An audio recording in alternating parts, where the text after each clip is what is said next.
Hey adventurers, we are about a mile into a cave out here and it is completely dark, but luckily we've got our lunches with us. We are enjoying ourselves because we've had an amazing day exploring this cave. We have a lot to show you. Here, take a look.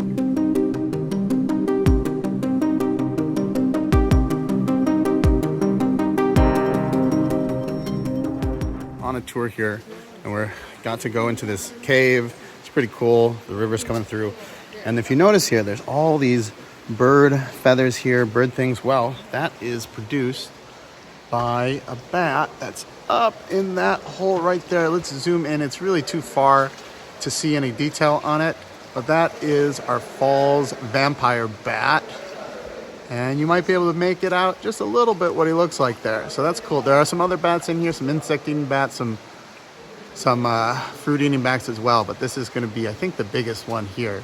So pretty cool to see that. All right, we actually can see some of the other bats in this cave. So over there, if you see, we've got these are some medium-sized bats. Let's zoom out a little bit. There you go. Those are fruit-eating bats. I don't know what species they have here in the cave. They probably have multiple. And then if we look up here, where did it go? Oh, right up there. We have one of our insect-eating bats. And these guys are pretty small, but really neat. Look at him. So the insect-eating bats are usually much, much smaller than the fruit-eating bats, and those vampire bats are the biggest in the cave. Cool to see that. Now, this area is pretty neat. In fact, there's some more bats, one right there. I think I saw another one somewhere. Here's another one right there. So an excellent place to observe this wildlife. This cave is really neat. So it's known as the fungus gnat larvae. He makes this web to trap mayflies, fungus flies going around in the cave. You can see he has trapped one right there. So once they get caught, they will shake the line trying to escape. He feels the vibration of the line.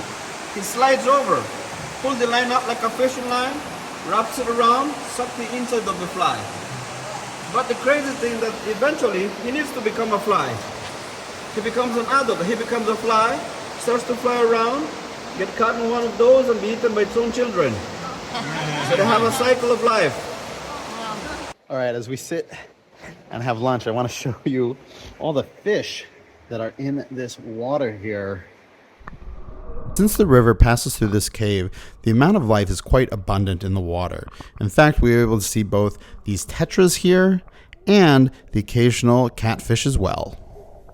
Right, we made it to the end of the cave, and at this point, we get to go back. And this isn't our last cave here, but it is cool because we just float in the river, and that's how we get on out of here. And you can see there's beautiful formations everywhere around me. It's kind of a tight little narrow area, and up front you can see there's Tatiana and my father's in front of her. So let's get going. All right, we're about to enter our second cave. This one also has a river going through it, but we're not going to be tubing in this one. I am excited to see what lies in here. There's already some bats flying around. We'll see if we can get a close look. Belize is just filled with these limestone caves like here, all carved off by the river. If you can see the river down below is flowing out. So hopefully we got some cool things to show you in here. So we'll get into it. Here we go. All right, so we are still right at the entrance to this cave, and it seems to be all the caves here. This seems to be the best place to find bats. So all of these holes here are actually made from the bats. They end up just scraping away the little bit of sediment that's there after many, many years. And then if you look inside, there we go, we have a bat. Now these are the fruit-eating bats. They're a little bit bigger, but in a lot of these holes, you just have that one little bat there. He's looking at us too, which is kind of cool. Let's see if there's any more in there. Some of them have already started flying around. Oh, there goes one. Oh, here's another of those fruit-eating bats. This guy sticking up in a hole. There he goes. Now, if we look around a little bit more, we might be able to find one of the smaller bats that's not in a hole. Ah, here we go. So right here, we have a bunch of tiny bats. These are going to be our insect-eating bats. I don't know why they tend to not be as much in the holes, but here they are. And there are a ton of them. So cool to see all these bats. And like I said, we're really just at the entrance to the cave here. It's really not all that dark yet. So cool. So our first species of herp we just found in the cave. Oh, it just jumped. That was a giant toad. We've seen them close up other times, but it's kind of far away down here, and I don't want to go through the scramble at the moment. But it's cool to find toads that are even living in this cave.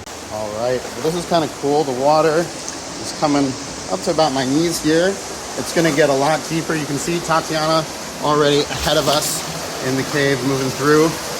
But this is what you got to do if you want to find cool stuff. I want to show you something cool in this cave. If you see here, we've got plants that are growing in here.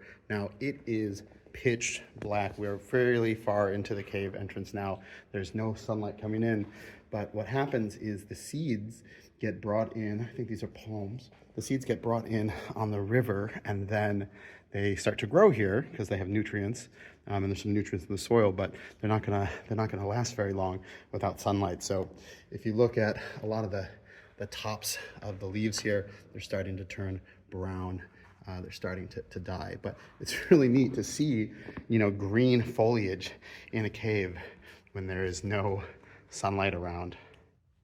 There's kind of this constant shifting from tight spaces into big open areas. It's hard to show you because it's just so vast, but you can imagine there's our companions all the way up there, but we gotta go. Often when we come into these caves, we're looking for wildlife, but the prize of this cave is a little different. Check out that huge waterfall behind me. This is just one of 7 waterfalls in this cave and what we came to explore today. We're gonna jump in and see some stuff, and maybe we'll see some wildlife at the end, but there's not gonna be much here. So let's jump in. Well, we have finally made it out of the cave. The bats that were here to greet us are now here to say goodbye. If you like this kind of stuff, please remember to like and subscribe. It really helps me out a lot. I'm Greg Schechter. This is Schechter Natural History, and I'll see you in the field.